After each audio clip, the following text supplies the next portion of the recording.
Train চালানোর অন্যতম গুরুত্বপূর্ণ ধাপ হলো ইঞ্জিন লাগানো। ইঞ্জিন হলো ট্রেনের প্রাণ, যা বগিগুলোকে টেনে নিয়ে চলে গন্তব্যে। কিন্তু আপনি জানেন কি এই ইঞ্জিন ট্রেনের সঙ্গে কিভাবে জোড়া হয়? প্রথমেই রেল ইয়ার্ডে ট্রেনের বগিগুলো একটি লাইনে সাজানো থাকে, এরপর একটি ইঞ্জিন ধীরে ধীরে বগিগুলোর দিকে এগিয়ে আসে। ইঞ্জিন চালক এবং মাঠে থাকা কর্মীরা একসাথে কাজ করে ইঞ্জিনকে বগির সঙ্গে ঠিকভাবে যুক্ত করে।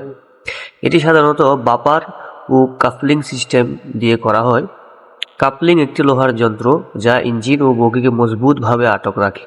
ইঞ্জিন লাগানোর পর ব্রেক সিস্টেম, লাইট ও অন্যান্য সংযোগ ঠিকভাবে কাজ করছে কিনা তা পরীক্ষা করা হয়। সবকিছু ঠিক থাকলে ট্রেন চালানোর অনুমতি দেওয়া হয়। এই পুরো প্রক্রিয়া অত্যন্ত গুরুত্বপূর্ণ এবং দক্ষতা সম্পন্ন কর্মীদের মাধ্যমে সম্পন্ন করা হয়, কারণ একটি ছোট ভুল পুরো ট্রেন যাত্রাকে বিপদে ফেলতে পারে।